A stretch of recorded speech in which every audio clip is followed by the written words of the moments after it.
Di sini Imin bakalan bongkar apa aja yang harus dicek ketika teman-teman membeli iPhone second. Imin bakalan kasih tahu semuanya deh. Alasan nggak boleh mati dan sebagainya sampai ke akar-akarnya deh. Spesial buat teman-teman. Kenapa di YouTube? Soalnya ini bakalan panjang banget ya. Tapi percayalah, ini tuh penting banget buat teman-teman yang lagi nyari iPhone second. Serius deh. Mosok nyabarin dia aja bisa, nonton video ini nggak bisa ya kan? Selamat datang di Gigaphone. Jangan lupa like, subscribe, dan komen biar support gitu. Oke, sekarang kita langsung bahas. Kebetulan di sini Imin punya yang namanya form pengecekan dan ini juga bisa teman-teman download nanti di link bawah ya. Soalnya nanti ini jadi acuan teman-teman biar lebih gampang gitu. Yang pertama yang perlu teman-teman cek itu adalah nyala atau enggak. Ya iyalah ya, mosok beli mati gitu kan. Kecuali emang teman-teman nyarinya yang dia tuh minusan alias mati gitu dan sebagainya, monggo. Cuman itu pun Imin nggak rekomenin. Soalnya ketika iPhone itu mati atau restart dan sebagainya, kerusakannya tidak bisa diprediksi.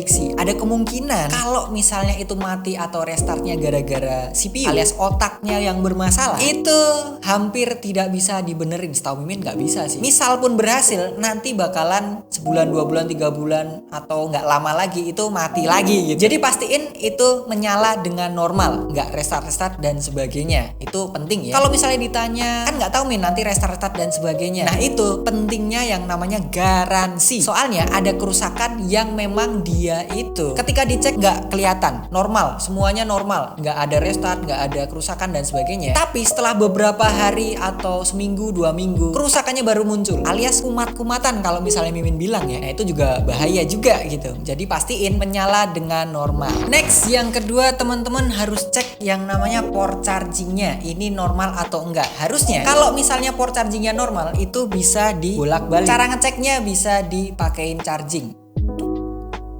Oke, masuk ya. Sekarang teman-teman coba balik. Harusnya kalau ini normal bisa dibolak-balik untuk port chargingnya. Oke, masuk juga. Jadi untuk port chargingnya bisa dibolak-balik normal ya. Soalnya kalau misalnya chargingnya nggak bisa dibolak-balik, ada beberapa kemungkinan. Yang pertama, port chargingnya bermasalah, atau itu tanda-tanda kerusakan yang namanya IC U2 alias IC chargingnya ya. Pokoknya sekitaran itu. Jadi pastiin untuk port chargingnya bisa dibolak-balik. Atau bisa juga itu yang masalah kabelnya atau chargingnya. Jadi teman-teman bisa ngecek sendiri dan pastiin port chargingnya bisa dibolak-balik ya. Next, kita cek untuk LCD-nya. LCD-nya semuanya ya, mulai dari touchscreen-nya dan sebagainya. Sekarang coba deh teman-teman geser-geser aja kayak gini, itu nge-lag atau enggak. Dan untuk ngecek touchscreen-nya di sini Mimin pakai bantuan yang namanya assistive touch, pokoknya itu dah, pokoknya jendol-jendol ini deh. Nah kalau misalnya teman-teman belum ada yang namanya bulet-buletan ini, teman-teman bisa ke setting. Abis itu teman-teman bisa ke yang namanya accessibility. Terus di sini ada touch. Nah di sini ada assistive touch. Teman-teman on kan saja ya. Biasanya kalau misalnya belum di on ini bakalan hilang gitu. Di sini teman-teman bisa cek nih, teman-teman bisa gerakin di seluruh LCD-nya. Pastiin nggak ada yang putus ya. Mulai dari atas, bawah, tengah, pokoknya zigzag juga boleh nih. Cek nih semuanya, semua fungsionalnya di LCD-nya, touch-nya bisa atau enggak. Kalau misalnya ada yang putus tiba-tiba sampai sini, dia putus gitu kan. Nah berarti ada kemungkinan di sekitaran sini nih itu touch-nya bermasalah gitu. Jadi perlu dicek semua layarnya, semua sisi layarnya bisa atau enggak. Yang kedua, kalau misalnya iPhone yang dibeli teman-teman itu sudah support True Tone, iPhone 8 ke atas ya, pastiin True Tone-nya aktif ya. Cara cepatnya ini teman-teman geser aja, sit. Terus teman-teman tekan yang ini. Oke.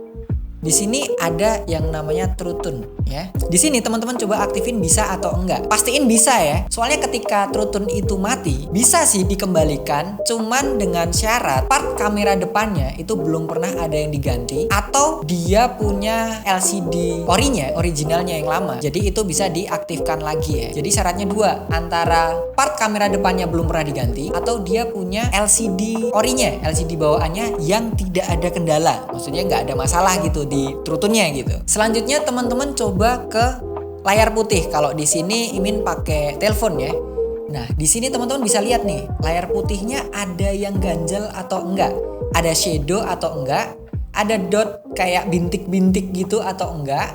teman-teman bisa cek nih di layar putihnya. Kalau misalnya emang nggak ada apa-apa, ada kemungkinan berarti LCD-nya normal ya. Tidak ada yang namanya shadow, garis hitam, garis ungu, biru, magic biniu, pokoknya kayak gitu deh. Normal ya LCD-nya ya, tampilannya maksudnya. Untuk selanjutnya teman-teman juga bisa cek yang namanya haptic touch. Haptic touch yang kayak gimana, Min? Teman-teman coba pencet salah satu aplikasi yang ada di sini. Tut, sampai geter ya, itu namanya haptic touch. Sampai kayak bergetar gimana gitu, pokoknya ada geter-geteran cinta gitu kan. Teman-teman bisa pencet aplikasi yang mana aja nih, yang ini. Oke, ketika dia muncul kayak gini berarti normal, dan dirasain tuh getarannya ada atau enggak. Coba yang ini. Oke, normal.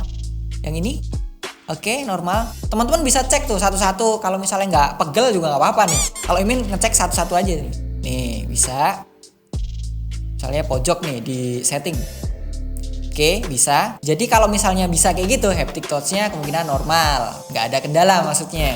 Next, yang penting pakai banget, pentingnya pakai banget nih, penting banget malah. Ini teman-teman harus ngecek yang namanya Face ID atau fingerprint ya. Dengan cara setting, habis itu ke Face ID atau fingerprint. Di sini Imin cek Face ID ya. Teman-teman cek bisa atau enggak, atau normal atau enggak ketika dicek. Jadi ada kasus dia ketika ngecek kayak gini. Nah, itu dia langsung force close. Ada kasus juga ketika dicek kayak gini, dia nggak mau detect. Jadi suruh jauhkan kayak gitu deh. Padahal kita mah udah jauh ya. Pokoknya jauhkan kayak gitu deh, intinya nggak bisa nggak bisa ngedetect Face ID. Nah itu kemungkinan masalahnya ada di dot projectnya yang ini nih, yang nyala-nyala nih. Nah ini dia nyala dalam artian berarti dia sedang bekerja. Biasanya kalau misalnya ini mati, ini nggak bakalan nyala nih yang biru-biru nih, ungu-ungu nih, biru-biru nggak tuh, ungu-ungu nih. Jadi pastiin. Nah pastiin bisa ya teman-teman ya.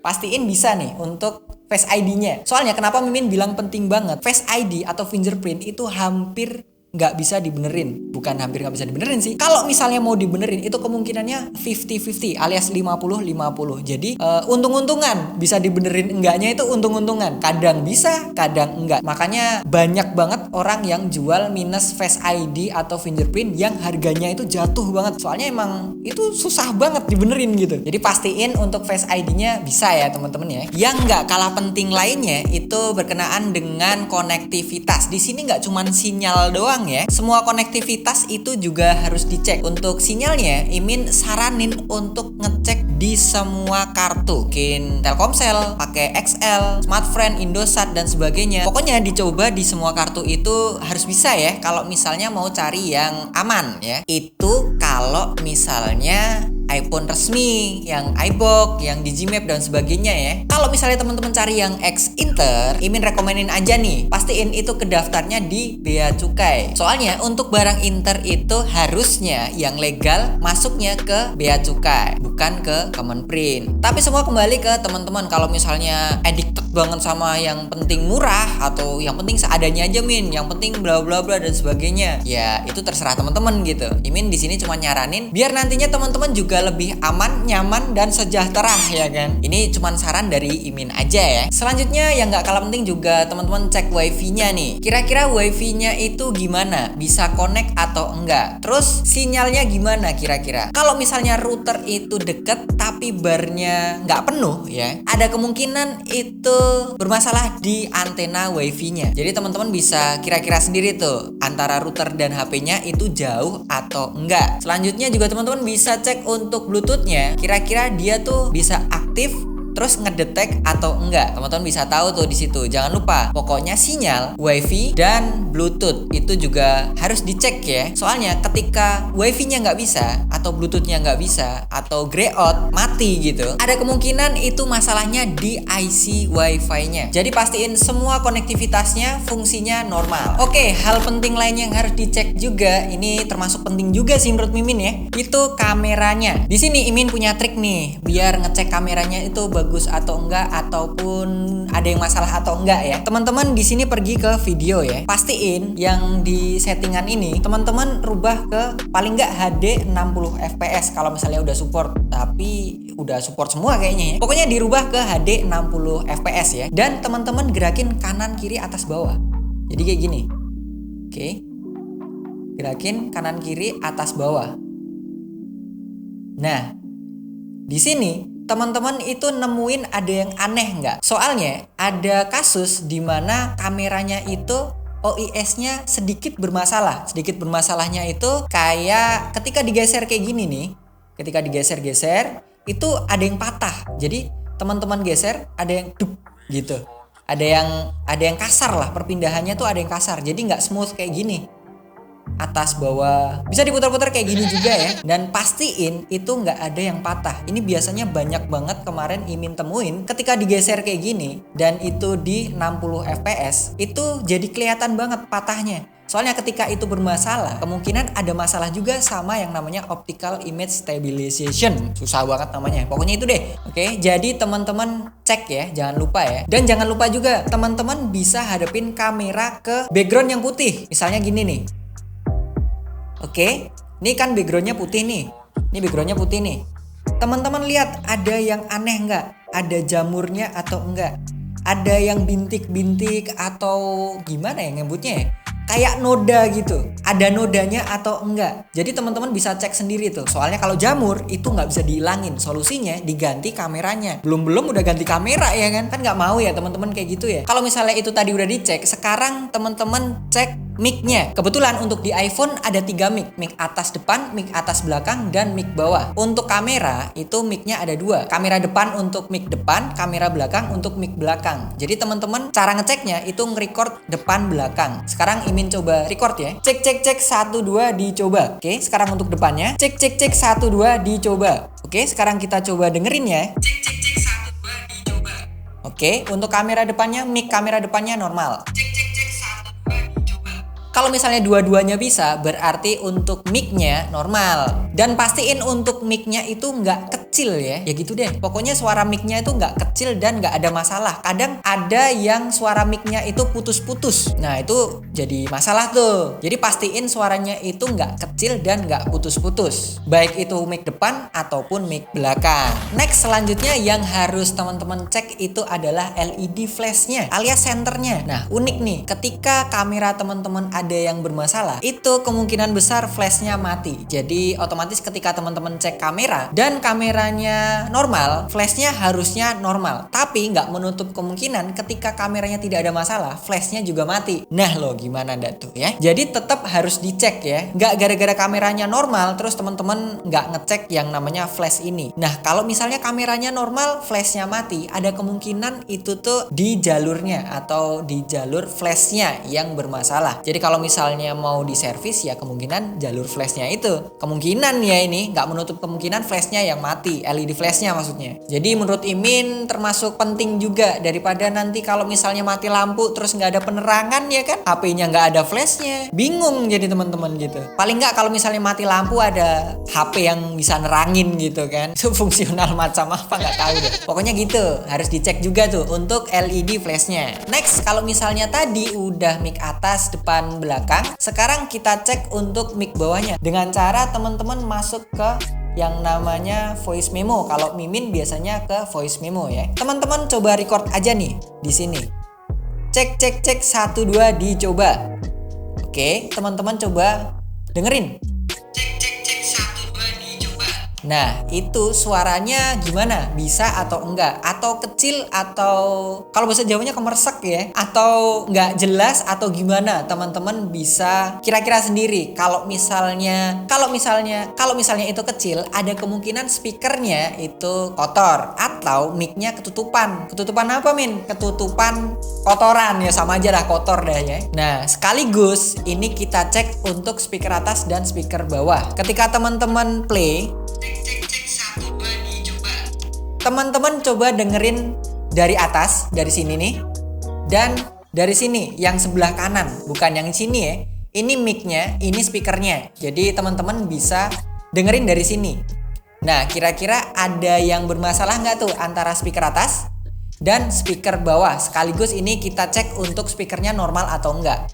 Jadi teman-teman cek nih speakernya itu suaranya kecil, sember atau dan sebagainya atau enggak. Di sini kalau misalnya itu sember dan sebagainya, ada kemungkinan antara speaker bawah atau speaker atas itu kotor ya.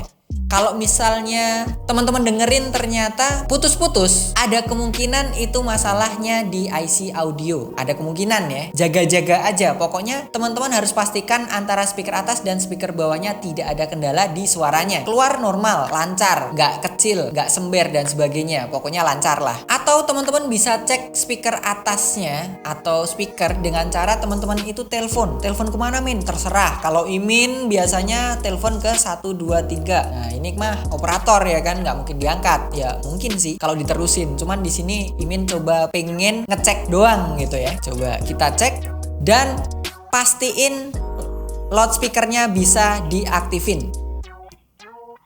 Dalam upaya meningkatkan layanan, saat ini dapat menghubungi kontak center PLN 123 Oke. Soalnya ketika teman-teman telepon kayak gini dan nggak bisa di loudspeaker, itu kemungkinannya masalah di IC audio. Jadi pastikan ketika teman-teman cek telepon itu bisa di loudspeaker. Takutnya itu masalah di IC audionya. Oke, selanjutnya teman-teman bisa cek yang namanya giroskop dengan cara teman-teman coba ke Kompas ya, buka aplikasi Kompas, bukan Kompas Berita ya. Nah, di sini teman-teman geser-geser nih. Pastiin arahnya bener ya. Ntar utara di mana, barat di mana, salah siang sholat ntar. Barat di timur, timur di barat ntar. Kiblatnya kemana dah tuh? Nah, di sini teman-teman pastiin arahnya bener dan bisa digoyang-goyang ya.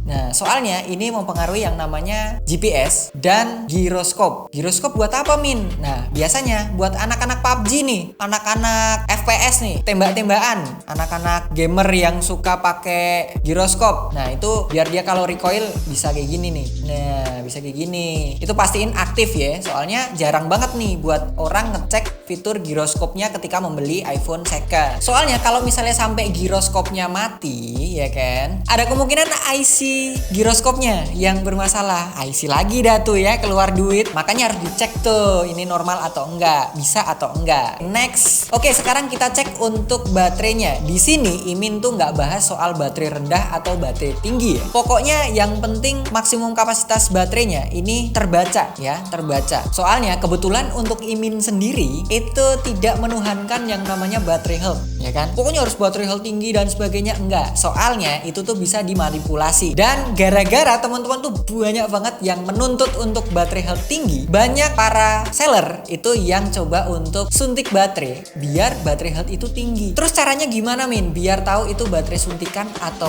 enggak. Biasanya untuk baterai suntikan itu turunnya cepet banget. Jadi baru dipakai berapa hari itu turunnya tuh udah sampai 5, 6, 7 dan sebagainya. Turunnya tuh bakalan nyesuaiin ke baterai yang asli. Dan Imin nggak rekomenin banget teman-teman membeli iPhone berdasarkan baterai health-nya. Soalnya itu tuh bisa dimanipulasi. Mending teman-teman tanya itu baterai masih ori atau enggak. Atau kalau misalnya sudah diganti, baterainya diganti pakai baterai yang apa. Imin lebih rekomenin kayak gitu. Soalnya nih, misalnya teman-teman nyari iPhone 11. At least iPhone 11 itu udah keluaran lama ya. Dan baterai health-nya masih tinggi banget. Terus sellernya bilang ini belum pernah diganti dan sebagainya. Itu malah kalau Imin curiga. Soalnya untuk iPhone lama, ini aja deh perbandingan saya punya Imin. Imin pakai iPhone 12. Imin beli tahun 2021 dan sekarang tahun 2022. 1 tahun ya kan. 1 tahun baterai health-nya aja udah 82%. Ini baterai health original, belum pernah Imin ganti ya. Udah turun mau 20%, 18%, udah turun 18% dengan penggunaan editing dan sebagainya. Dan itu tuh normal. Apalagi iPhone 11 yang tadi, kalau misalnya dia ngakunya baterai masih ori dan kapasitas baterainya masih tinggi, itu perlu dipertanyakan tuh, beneran ori atau enggak, atau pernah diganti. Mending disuruh jujur aja, itu pernah diganti atau enggak, daripada bilang ori bawaan dan sebagainya, baterai health masih tinggi, ada kemungkinan itu malah suntikan tuh. Dan sampai kayak gitu. Ini kenapa pembahasan baterai panjang? Soalnya banyak teman-teman yang menuhankan baterai health gitu. Baterai health harus tinggi dan bla bla bla bla bla bla. Padahal teman-teman nyarinya iPhone yang seri lama, seri 11, seri 10 mungkin, 10R gitu kan, itu seri lama ya. Kecuali teman-teman ambilnya seri yang mungkin 12, 13, iPhone 12 aja. Ini 1 tahun pemakaian nih. Segini gitu, dengan pemakaian yang ya intens banget lah buat Mimin ya. Jadi perlu diperhatiin nih buat baterai health-nya. Buat yang masih belum paham dan sebagainya bisa komen, nanti bakalan Imin bales, santai aja. Next, sekarang tinggal dicek untuk semua fungsi tombolnya yang ada di sini. Mulai dari volume down, volume bawah nih, diklik aja nih sampai mentok tuh. Terus volume up, tombol atas, ya kan? Enak nggak nih dipencetnya? Bisa dikira-kira sendiri normal atau enggak. Terus dicek juga getarnya. Ketika teman-teman klik di sini nih, yang sini nih, tuk. Nah, itu dia silent modenya getar nggak? Tuh, bisa atau enggak? Ini buat ngecek hapticsnya masih normal atau enggak. Kalau misalnya di silent ternyata enggak getar, ada kemungkinan itu getarnya enggak aktif ya. Jadi teman-teman harus ngecek juga nih untuk silent modenya. Terus teman-teman juga coba ngelock tombol lock. Oke, bisa atau enggak? Terus di open. Oke, normal ya. Berarti untuk semua fungsi tombolnya, volume down, volume up, silent, dan lock screen-nya bisa ya, normal. Kalau misalnya rusak, ada kemungkinan ganti tombol-tombolnya. Itu nggak terlalu mahal sih, cuman ya daripada nambah budget lagi ya kan, perlu dicek juga tuh. Oke, selanjutnya baru deh yang terakhir, teman-teman bisa lihat bodinya, kanan, atas, bawah, pokoknya semuanya itu ada gompel atau enggak. Kalau misalnya teman-teman pengen beli yang bener-bener mulus ya. Tapi kalau misalnya emang gompelnya dikit atau gompel wajar pemakaian iPhone yang lama, itu menurut Mimin nggak apa-apa. Yang penting semua fungsional yang tadi udah Mimin kasih tahu itu normal. Dan buat iPhone lama yang namanya gompel dan sebagainya itu menurut Mimin normal sih. Menurut Mimin itu nggak jadi masalah. Yang penting kan fungsionalnya ya. Apalagi kalau cuman body aja, itu bisa dikasihin casing gitu. Jadi nggak kelihatan. Tuh, udah beres. Solusinya beres gitu, nggak mahal solusinya, casing-casing kayak gini doang. Jadi menurut Mimin itu nggak begitu masalah. Kecuali teman-teman orangnya perfeksionis ya, wah anjay, perfeksionis wah pokoknya. Mungkin bakalan nyari yang bener-bener mulus dan itu harus sangat amat bersabar. Atau biasanya teman-teman yang perfeksionis soal body-body kayak gitu bakalan dapat iPhone yang dia sudah gantian housing. Tapi ya menurut Mimin ganti housing juga nggak masalah gitu, nggak akan jadi masalah gitu kalau misalnya bener-bener nyari yang mulus ya. Tapi kalau misalnya enggak, yang penting fungsional yang tadi itu sudah Mimin kasih tahu itu semuanya normal. Oke, itu dia apa aja yang perlu dicek ketika teman-teman membeli iPhone second. Kalau misalnya ada tambahan dan sebagainya atau pengen tanya-tanya, bisa komen aja di bawah. Kebetulan untuk video ini Imin nggak bahas soal IMEI ya, Imin bakalan bahas soal IMEI di video selanjutnya aja. Jadi jangan lupa nih diikuti terus, Imin bakalan bongkar atau bocorin soal per-IMEI-an deh. Thank you banget buat teman-teman yang sudah nonton. Emang ada ya yang nonton sampai akhir ya? Pokoknya thank you deh, and see you in the next video.